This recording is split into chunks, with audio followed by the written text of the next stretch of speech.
Hello, good morning everyone. Myself Pradeep Chaudhary, Chemistry Faculty. Welcome to BCGC Tutorials. जैसा कि last lecture में मैंने बताया था आपको, डी ब्लॉक एलिमेंट का डिस्कस कर रहा था, ये आप भी जानते हैं। तो मैंने कल आपको डेंसिटी के बारे में डिस्कस किया था। मैंने ये कहा था कि जो डेंसिटी होती है लेफ्ट टू राइट जाने पे, मतलब कि ग्रुप थर्ड से लेके ग्रुप थर्ड पे है 11 तक, लेफ्ट टू राइट जाने पर साइज बढ़ेगा तो डेंसिटी कम होगी। भाई डेंसिटी होती क्या है बेटा? D बराबर m अपॉन b। ध्यान दो, D बराबर m अपॉन b। अब मेरी बात सुनिए बेटा, हम कहां जा रहे हैं? लेफ्ट टू राइट जा रहे हैं, राइट है बेटा। जब लेफ्ट टू राइट जाएंगे तो मॉलिक्यूलर मास बढ़ेगा, बात मिली। साइज क्या हो रहा है? बढ़ रहा है। तो साइज बढ़ेगा तो वॉल्यूम भी क्या होगा? बढ़ेगा और डेंसिटी कम हो जाएगी। मैंने कहा था आपसे कि ग्रुप थर्ड से लेके ग्रुप 11, मतलब कि स्कैंडियम से लेके कॉपर, जो आपकी डेंसिटी है वो क्या होती है? डिक्रीज, क्योंकि साइज क्या होता है बेटा? इंक्रीज। हाँ ना, इसमें एक्सेप्शन जैसे कि Zn है, ये ग्रुप 12 है, हाँ ना, वो है ना, Cd है और Hg है। मैंने कहा था ये एक एक्सेप्शन है।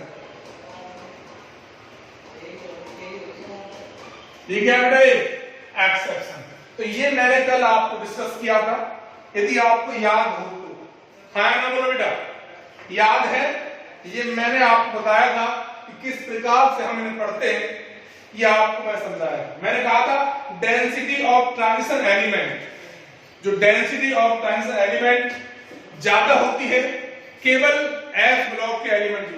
S ब्लॉक से इनकी डेंसिटी ज्यादा होती है, तो ट्रांजिशन एलिमेंट की जो मेटल की जो डेंसिटी है वो ज्यादा होती है compare to S block element. ये मैंने आपको समझाया था कल के बारे में, है ना। तो इतनी बात मैंने आपको कल समझाई थी। हाँ ना, बोलो पक्का हो बेटा? तो ये चीज हमें ध्यान रखनी है, ठीक है भाई। Transition of density of transition metal, जो पॉइंट में लिख सकता हूं,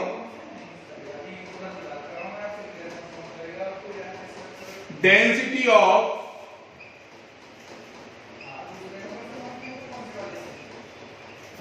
transition metal higher than S block element. मैंने आपसे कहा कि जो डेंसिटी होती है भाई, ये मेरे पास कौन से हैं? ट्रांजिशन मेटल, ठीक है। इनकी डेंसिटी ज्यादा होती है compare to S block element.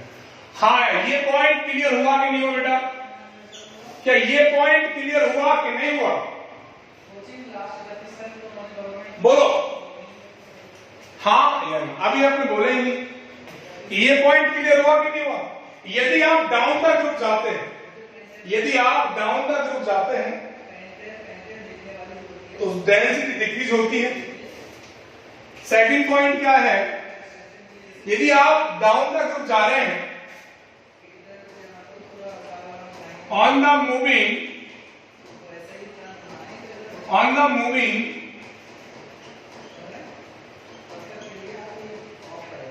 Down the group,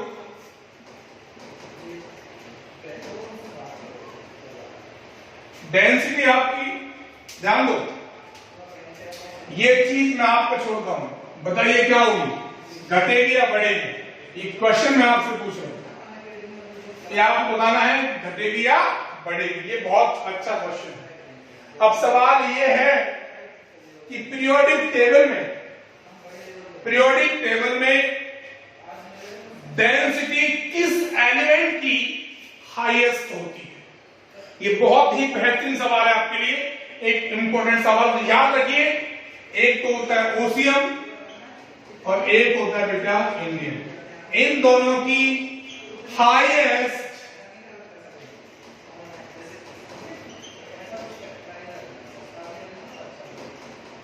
density होती है इन पीरियोडिक टेबल। इतनी बात आपको ध्यान रखनी है। हाँ या ना बोलो बेटा, पक्का बात है। चलिए भाई फिजिकल प्रॉपर्टी की बात करूं,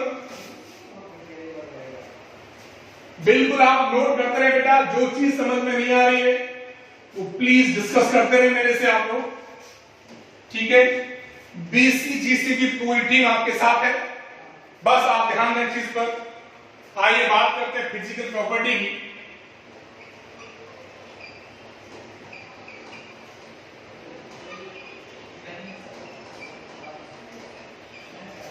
फिजिकल प्रॉपर्टी की बात करते हैं भाई। हमने क्या पढ़ा था कि डी ब्लॉक जनरली जो होते हैं वो मेटल होते हैं, हम जानते हैं भाई। डी ब्लॉक के एलिमेंट जनरली मेटल होते हैं, तो डक्टाइल भी होंगे, सोनरस भी होंगे, मेलेबल भी होंगे, लस्टर भी होंगे। हाँ ना बोलो, ये इसकी फिजिकल प्रॉपर्टी है। डक्टाइल भी है, मेलेबल भी है, सोनरस भी है ना बेटा। तो ये इसकी फिजिकल प्रॉपर्टी है जो कि आपने 10th क्लास में डिस्कस कर रखी है। डक्टाइल क्या होता है, लस्टर क्या होता है, लूज इलेक्ट्रॉन होता है ना बेटा। ये आपने 10th क्लास में डिस्कस कर रखा है इनके बारे में। सोनर्स के बारे में बताएं, जैसे कि सोने की परत होती है, एक गोल्ड की लेयर होती है, अलग अलग उससे पार्ट होते हैं, तो उसके बारे में हम 10th क्लास में पढ़ रखा है बिल्कुल डिटेल में, कोई बड़ी बात नहीं है। यहाँ एक छोटी सी बात थी जो मैंने आपको समझा थी। लस्टर क्या होता है, due to the of lease electron, ठीक है बेटा। तो ये आपको ध्यान रखना है। 10th की प्रॉपर्टी है, लस्टर है, डक्टाइल है, मेलेबल है एंड सोनरस, ठीक है बेटा। तो ये इसकी प्रॉपर्टी है जो आपने 10th क्लास में डिस्कस कर रखी है, ठीक है। अब आगे बात करते हैं, रिएक्शन को देखते हैं इसकी। जैसे कि आप लोगों ने पढ़ा हो किताब में, रिएक्शन विद कॉपर हमारे पास है। कॉपर का रिएक्शन यदि हम कर दें H2 के साथ करते हैं या फिर O2 के साथ करते हैं तो कॉपर ऑक्साइड बनता है, और उसका रिएक्शन हम फिर कर दें O2 H2 के साथ तो हाइड्रोक्साइड बनता है। यहां से एक मैग्नेसाइड बेसिक कंपाउंड फॉर्म होता है जिसके बारे में डिस्कस करने जा रहा हूं आपसे। ध्यान देंगे तरीके से, समझेंगे भी तरीके से, ठीक है बेटा। आइए, reaction with copper metal and it's salt. ये बड़े सिंपल रिएक्शंस हैं। रिएक्शन विद कॉपर एंड या copper metal and it's salt, ये बहुत ही बढ़िया रिएक्शन, ठीक है बेटा।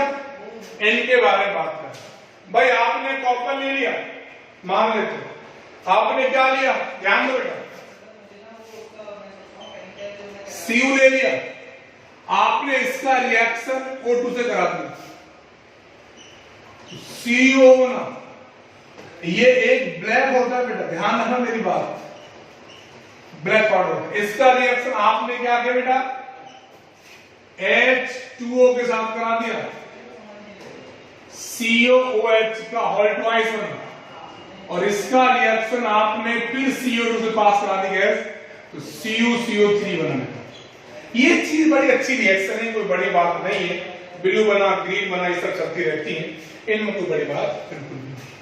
अब आपसे सवाल पूछा जाए कि जो आपने कॉपर हाइड्रोक्साइड बनाया है इसका कलर कैसा है, तो ये एक्सपेरिमेंट है, ब्लू आता है।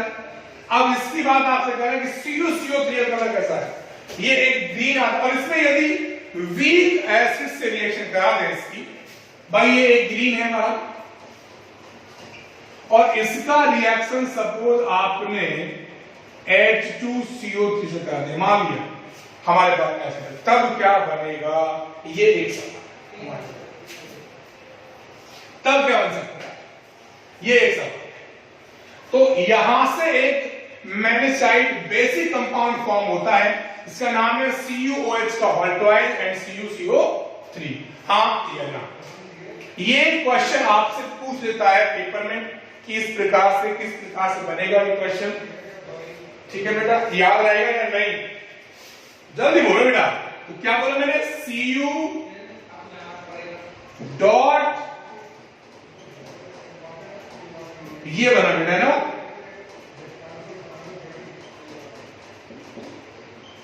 मैंने चीज, एक चीज हमें ध्यान रखनी है, इसे बोलते हैं बेसिक कॉपर जो भी बनाए, ये बात हमें बिल्कुल ध्यान रखनी है। इसका नाम क्या है? ये बेसिक कंपाउंड है, इसका नाम है basic copper carbonate.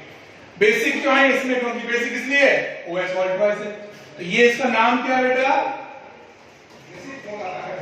Basic copper carbonate. ठीक है, हमने क्या लिया था? CO लिया था, जिसका रिएक्शन मैंने किससे कराया? O2 से कराया। तो यहां पर हमें ब्लैक कॉपर बन गया। जिसका रिएक्शन H2 के साथ कराया तो यहां पर copper hydroxide the blue colour compound and इसमें CO2 गैस पास कर रही। तो यहां पर हमें मिलता है CaCO3 जो कि ग्रीन कलर होता है, और जिसका रिएक्शन एक वीक एसिड से कराया CuCO3 एंड COH का होल ट्वाइस से बोलते हैं match green, basic copper carbonate. हाँ या नहीं? ये रिएक्शन आप करते रहे, समझते रहे, और जो चीज आपको नहीं आ रही है मुझसे पूछते रहे। ठीक है बेटा, डियर बोलो गुड। चलिए आगे बढ़ते हैं। अब जिंक लेते हैं ना, ये तो हमने कॉपर ले लिया, अब अपन जिंक लेते हैं। मेरी बात समझ, जिंक का रिएक्शन भी आपने O2 से कराया, तो वहां पर जिंक ऑक्साइड बनेगा ZnO, जिसको हीट करने पर एक येलो प्रेसिपिटेट बनेगा। यदि उसका रिएक्शन हम H2 से करा दें तो ZnOH का होल ट्वाइस मिल जाएगा बेटा हमको। ठीक है, इसी सेम रिएक्शन है, कोई भी अंतर नहीं है, अपन आराम से कर सकते हैं, घबराने की बात बिल्कुल भी। चलिए आइए, this Zn react with O2 and the formation of ZnO। इसको यदि मैं हीट कर दूं, गरम कर दूं, इसको हीट कर दूं बेटा, इस पे येलो प्रेसिपिटेट,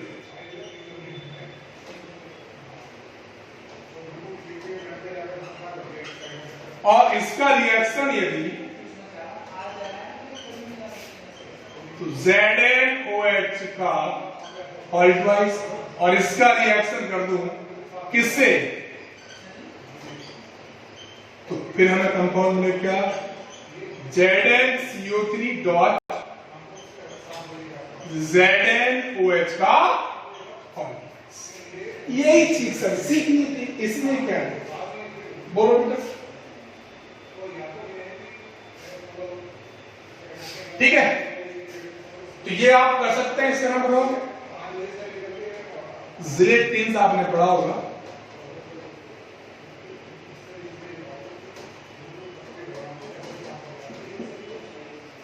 ठीक है, तो ये चीज डर्टी कहलाता है इसका, है ना, जो कि डर्टी व्हाइट कलर के फॉर्म में मिलता है हमको, वो कोई दिक्कत नहीं है। ठीक है, और इसको हम बात करते हैं तो ये कौन सा है कलर आएगा? डल येलो आएगा या डल ग्रीन आएगा, डल ब्लैक आएगा? बताओ, पढ़ रखे आपने? ठीक है, डर्टी व्हाइट। ओके बेटा, ये भी क्या है हमारे पास? बेसिक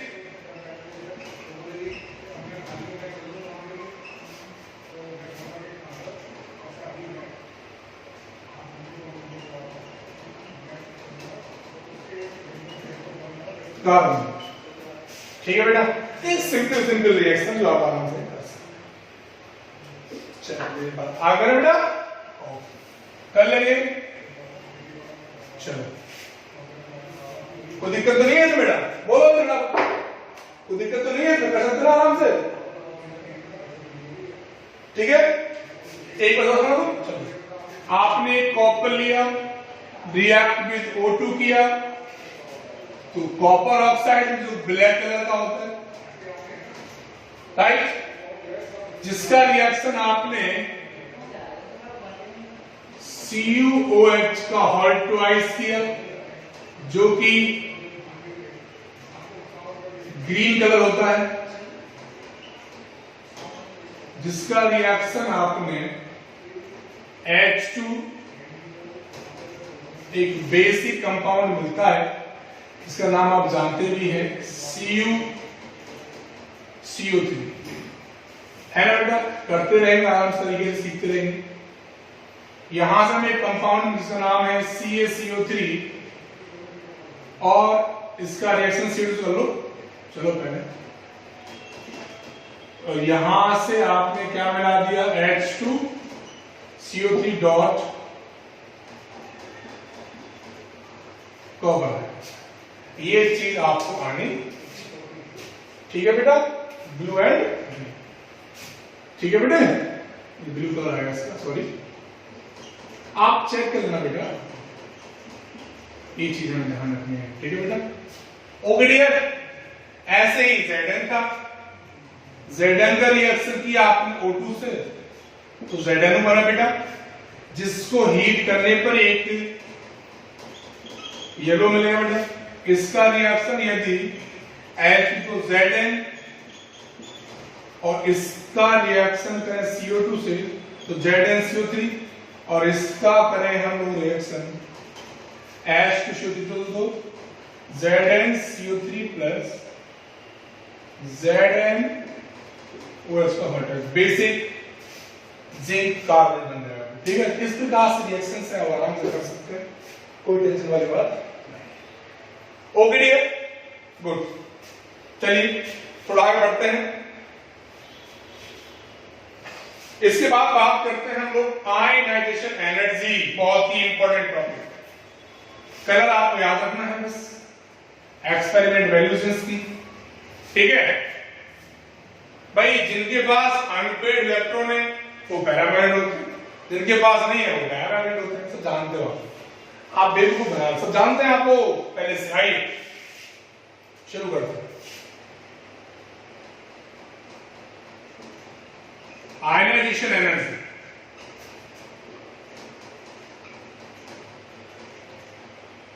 भाई आइसोलेटेड गैसेस एटम से इलेक्ट्रॉन निकालने के लिए जो भी हमें एनर्जी चाहिए उस बात करते हैं, ठीक है बेटा।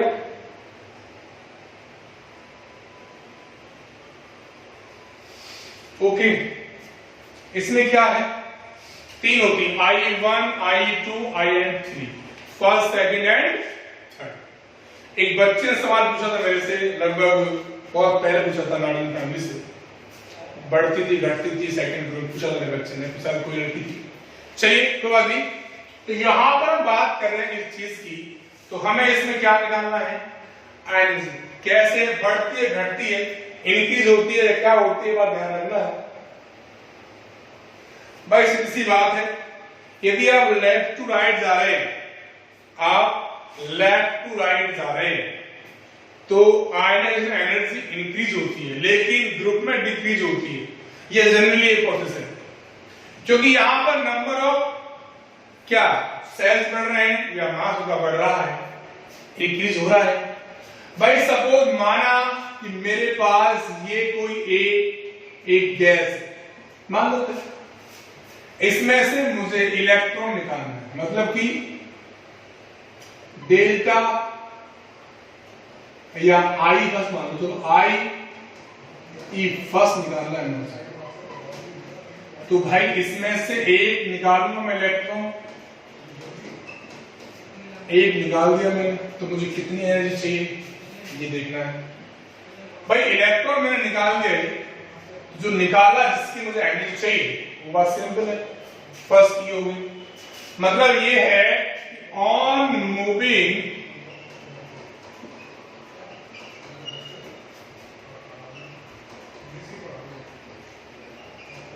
left to right,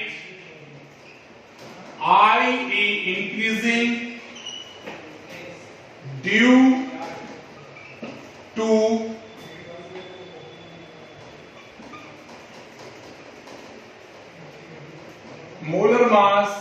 या नंबर ऑफ सेल या सब सेल इंक्रीजिंग,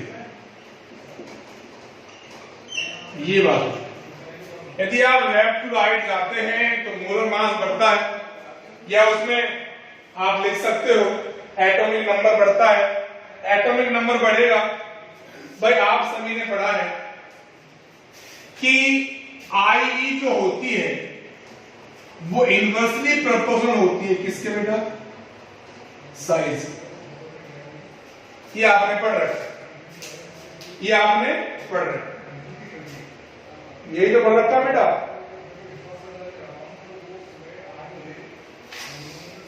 ठीक है, तो आप कहां चल रहे हैं? लेफ्ट टू राइट जा रहे हैं। यदि आपका साइज डिक्रीज हो रहा है तो IE क्या होगी बेटा? इंक्रीज होगी। ये बात आपको ध्यान रखनी है। अकॉर्डिंग टू भाई IE किसके है? Inversely proportional 1 upon size. ये ध्यान रखना बेटा।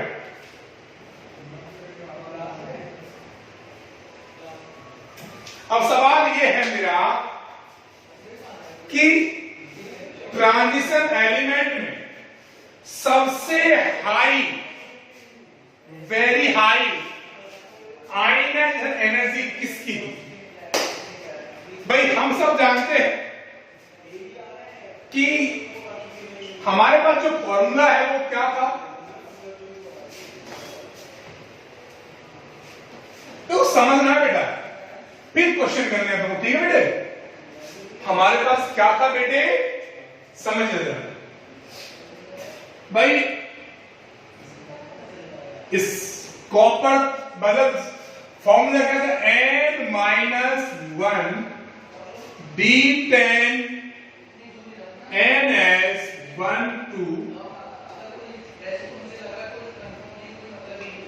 ये फॉर्मूला था। मेरी बात ध्यान समझना बेटा। अब इसमें अनपेयर्ड इलेक्ट्रॉन किसके पास है? स्कैंडियम से कॉपर तक। इसमें 3 ही एलिमेंट ऐसे हैं, Zn, कैडमियम एंड Hg, जिनका d orbital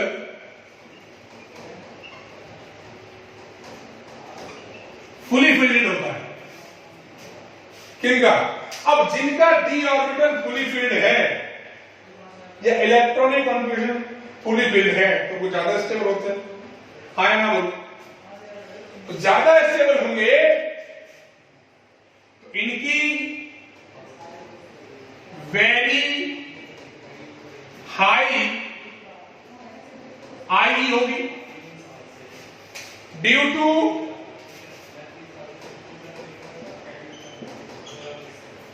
d orbital fully filled field balance है। कोई जरूरत ही नहीं है। बोलो बेटा, है क्या? मेरी बात समझ रहा भाई। आपने Zn लिया तो Zn में आपने भरा होगा 3d10 4s2। आपने CD लिया 4d10 4s2। आपने Hg लिया बेटा 5d10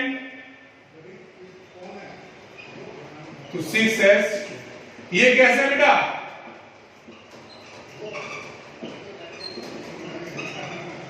फुली फिल्डेड है। कैसे है? फुली फिल्डेड है। लेकिन यदि सवाल आ गया कि IE सेकंड, ये बात समझ गए आप लोग कि वेरी हाई आयनाइजेशन किसकी है? Zinc, cadmium and Hg, because d orbital is fully filled. हाँ या ना बोलो बेटा? क्लियर है? Very high IE due to the fully filled. ये आपके सामने का इलेक्ट्रॉनिक कॉन्फ़िगरेशन है जो कि फुली फिल्डेड है। हाँ या ना बोलो? क्लियर हुआ कि नहीं बेटा? Very good, very good.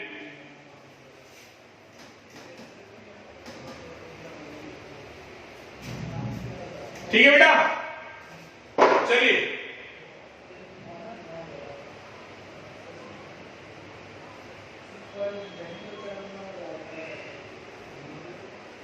आपने देखा होगा यदि मैं आई सेकंड की बात करूं तो आपने क्रोमियम पढ़ा होगा और एमएन पढ़ा होगा, आपने कॉपर पढ़ा होगा और जिंक पढ़ा होगा। ये चीज आपने पढ़ी। अब सवाल ये है इनकी आई फर्स्ट और सेकंड की बात मैं आपसे करने जा रहा हूं, वो आपको ध्यान है। सबसे पहले आप उठा लो CR को। भाई क्रोमियम का एटॉमिक नंबर कितना होता है? 24। Very good. 18 तो यहां गए, बचे कितने? 6 और 3D 5 एंड 4s। बात मेरी सही है बेटा? कहीं कोई गड़बड़ तो नहीं है? अब एस में से निकालना तो बहुत आसान है, मतलब कि इसकी IE1 की बात करो तो एक जो निकल जाएगा, क्या बचेगा? 3D5। और IE सेकंड की बात करूं तो जो कि इलेक्ट्रॉन इजीली मूव नहीं होगा, इलेक्ट्रॉन आसानी से नहीं निकलेगा। बस सिंपल जब दी है ऐसी तो कोई दिक्कत नहीं, यहां निकल गया। यहां से निकालने के लिए क्या चाहिए? बहुत एनर्जी की आवश्यकता है। ये आप सब जानते हैं कि यहां से हमें एनर्जी की निकाल करनी है। एनर्जी किस प्रकार से निकालेंगे ये बात हमें देखनी थी। ठीक है बेटा, कर लेंगे, क्योंकि ये चीज आपको आनी चाहिए। चलो इन दोनों में ऐसी कॉपर हमारा है। भाई कॉपर की बात हम करें तो कॉपर में बड़ा है। भाई Mn की बात करें तो Mn क्या होता है बेटा? बोलो। Ar 18 हो गए ना, तो ये 25 होता है बेटा। 3D 5 एंड 4s2 दोनों यहीं से निकलेंगे। एस तो एस में कोई दिक्कत नहीं। बात है डी से निकालना तो बहुत आसान नहीं है। ये बात हम भी जानते हैं और आप भी जानते हैं। क्यों बेटा? ठीक है, आपने पढ़ी होगी एक चीज मैं आपको सिखाना चाहता हूं, मैंने भी आपके लिए निकाल के रखी है। आप लोगों ने पढ़ा होगा आई फर्स्ट एंड, आपने एक निकल पढ़ा होगा और एक आपने प्लेटिनम पढ़ा होगा। यहां पर IE first plus IE second की बात करें। निकल के लिए कितना है बताइए भाई साहब? तो निकल के लिए भी निकाल लो आप लोग। 2 पॉइंट, मुझे इतना प्रैक्टिकल वैल्यू है, इंटू 10 की पावर 3 किलो जूल पर मोल। ये सब वैल्यू आपको याद रखनी है, भूलनी नहीं है ना। इसके लिए कितनी भाई साहब? 2.66। ये सारी वैल्यू मैंने आपको लिख रखी है, ठीक है? इनमें नहीं भूलना बेटा आपको ना। इंटू 10 की पावर 3 किलो जूल पर मोल। ये सारी वैल्यू मैंने आपको लिख रखी। यदि मैं बात करूं आपसे IE3 की और IE4 की, ये बड़ा अच्छा फंडामेंट है, यहां ध्यान रखना, ठीक है? तो इसमें कितनी है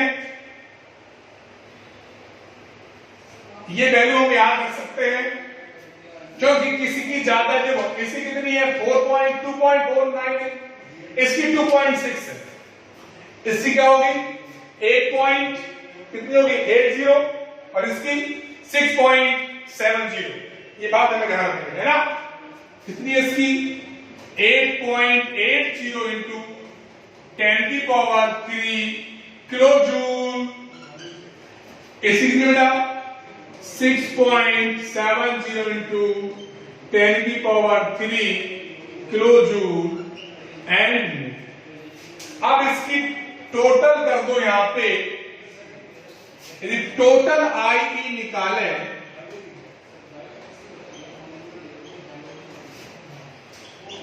तो बताओ कितनी है, निकालो बेटा, करो कैलकुलेट। ये कितनी हो गई, जोड़ लो इसे जोड़ लो, बताओ मुझे, है जी, आप जोड़ लेना इसे।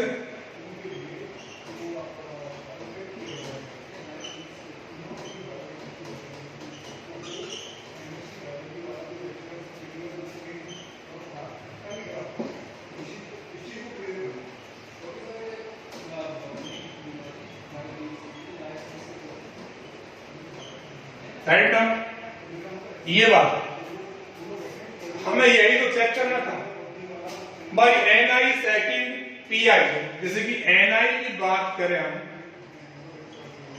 और वो PT सेकंड की बात, ये एक प्रैक्टिकल है ना, 4 ले ले तो 4 में PT ज्यादा होता है ना,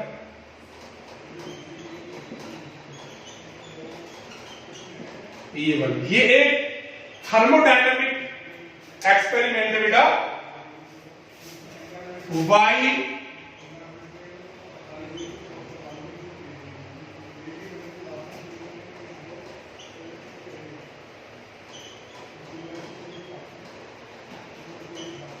डायनामिक एक्सपेरिमेंट, ठीक है, ये बात हमें ध्यान रखनी, डायनामिक एक्सपेरिमेंट।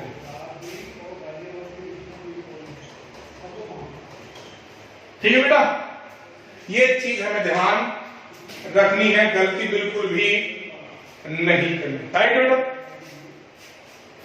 भाई IE फर्स्ट, I सेकंड में लिख दी वैल्यू, एक्सपेरिमेंट वैल्यू है, ये मैंने लिख दी, आपको टोटल निकाल ली मैंने।